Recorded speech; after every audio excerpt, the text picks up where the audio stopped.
Finally, there are more houses for sale in the DFW area. Well, a few more. Um, I guess 1.5 months of inventory as of May, whatever that means. 6 months of inventory is considered a balanced market, but at least the amount of home listings is ticking up. But why? It's not necessarily that builders are spitting out more houses. As a matter of fact, according to MarketWatch, builders are slashing prices to offload homes. Also, mortgage rates, well, they're going up and they're expected to go higher. That's leading to less of a crush to snap up any home you can find that comes on the market. Are you in the market to buy a home? Well, if you're selling, have you lowered your asking price? Because at one point, people were listing their homes and then trying to decide what cash offer, above listing they wanted to take. Well, that's not what's going on anymore. Maybe you've lowered your asking price. Are you still seeing bidding wars for your home? Well, Cliff Freeman is a real estate expert and elite coach to real estate agents and teams across America. To talk about this slowdown in real estate, Cliff Freeman, how you doing? Rick, I'm bumping up against fantastic. Thank you, sir. And you? Well, not quite that good, but doing okay. So what's going on in DFW with the real estate market? Well, I think you summed it up pretty well. Our inventory is up almost threefold in the last couple of months here. We're starting to see, as the Fed pumps the brakes on the economy, it's obviously had a huge impact on the housing market. Rates are up, and we're starting to see more choices for buyers. That's kind of in a nutshell what we're looking at the moment. Yeah, I saw this happen twice in California. I've always lived here, but I flew back and forth every 12 days for 16 and a half years. And I saw it several times. I mean, the market went through the roof. Every driveway had a new boat or a new SUV or something. And then just as fast as it went up, it bottomed out and the foreclosure market boomed once again. And when we started seeing, maybe a year ago, the market just was going nuts. And people were getting 10, 20, 30,000 more than asking. And, basically had their pick of a dozen different offers. And then it all went away. Well, that's what happens when it goes so crazy. Instead of a nice, steady increase, it just goes up like a rocket. And shouldn't people expect this to happen? I guess our memories are rather short. At the Cliff Freeman Group, I mean, we're having to remind sellers now that, what goes up, in a sense, must come down. I mean, everything regresses back towards the mean, and we just forget. I mean, everybody gets caught up in this fear of missing out. Right. And now we've got a rush of sellers who are trying to get ahead of the curve.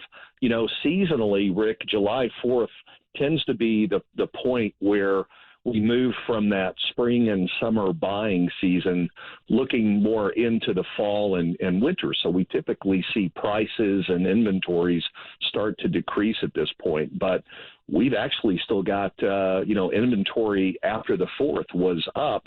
And again, I think that we've just got sellers now thinking, holy cow, if I don't get my house on the market, I could have missed the peak. And I think indeed that's somewhat justified here. Yeah, I think you're right. And I think depending on the area, you've already missed the peak. As an oil and gas attorney, when I started to phase out of that, I staffed and trained personnel for the foreclosure divisions of First American Heritage, Stewart, Chicago, Ticor, a bunch of them all over the United States. And at some point we were, processing over 1,000 foreclosures a day throughout the offices. And in every single case, the area where most foreclosures were happening were in areas where the real estate market just blasted up, and then everybody decided to refinance and get all that great money that they never expected to get out of their house. And then, of course, like you say, what goes up must come down, and it did with a thud, and a lot of people lost their homes. That's I lived through that. I've been in the business about 35 years, and it's interesting now. We've got a whole new generation of people who think 5% is a high interest rate. The difference between now and what happened back in the Great Recession, I think can really be highlighted by noting that at that particular time, there were 7 million homes that went into foreclosure.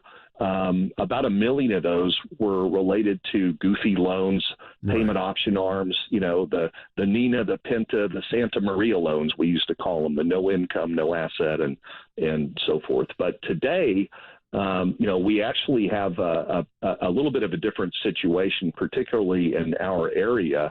House prices are up substantially here, 22% year over year, and probably about 43% over the past 24 months. So there's a lot of equity here. I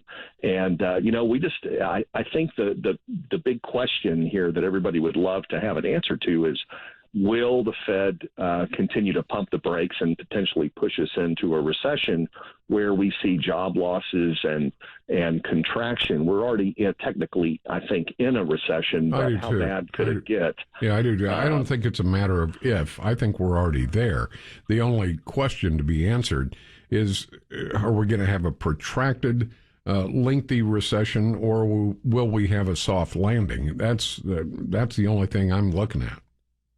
No, absolutely. And, as far as the housing market goes, I think the likelihood people who are still thinking that house prices are going to continue to go up from this point may have a day of reckoning. And I think that we're going to be pretty constrained on any price growth for the next 12 to 24 months. We've got to get this supply and demand imbalance to settle out a little bit. And gosh, there are just so many unknowns and so many different things that are happening this time compared to what happened, 12 years ago, 14 years ago. Right. And I think, if you look at this pragmatically, we've got supply chain issues which affect construction. We've got the Fed trying to forego a recession that I think we're already in by raising interest rates, and that's a balancing act. It reminds me of on TV, that guy that used to spin the plates on the poles without letting them drop. I mean, that's really what, when you raise interest rates to try and offset inflation, man, that balance has got to be perfect, or you will plunge us into a much deeper recession. All of those things should probably not be good news for sellers. Absolutely. And, as late as the Fed waited to really take action here, it's had an amplified effect on things. They've had to take much, bigger rate hikes, and it's really a gut punch to the economy now, especially with, as you mentioned, the supply shortages and supply chain problems, and I mean, gosh, just look at the used car market as another example. I mean, it's not just housing.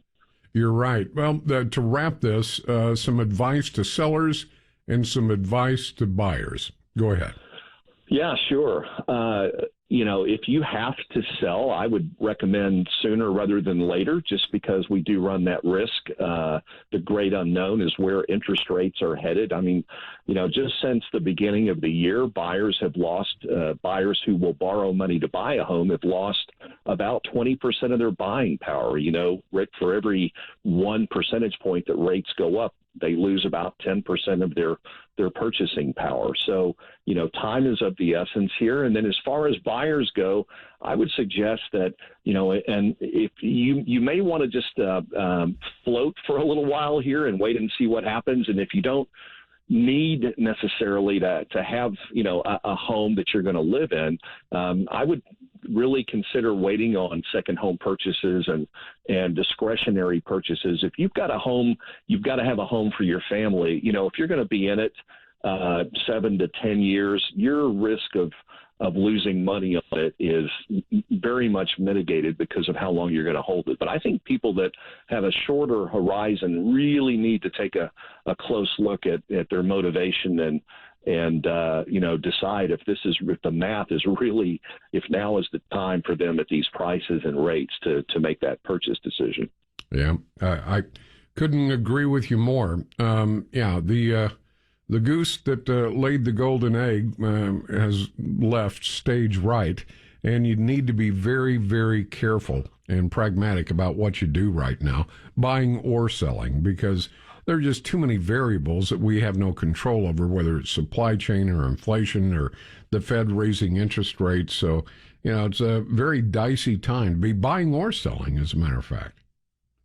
Well, anytime you see the increase in institutional purchases, and like I say, when Wall Street gets involved in our business, it tends to create volatility. And what we've seen recently is just a large increase in the number of institutional buyers, and they have different outcomes they're looking for than people who are buying homes to live in over the long term. And that's really what kind of messes the market up when they come in and try to make a quick arbitrage buck on things, and it takes out of the ability for people who need homes. They're shut out of the market. So right. We'll see how it settles out. Cliff Freeman, real estate expert and elite coach to real estate agents and teams across America. We appreciate your time, and I guess if you take anything away from that segment, buying or selling, be very, very careful. There are too many variables out of your control, too many things that could basically change the entire landscape.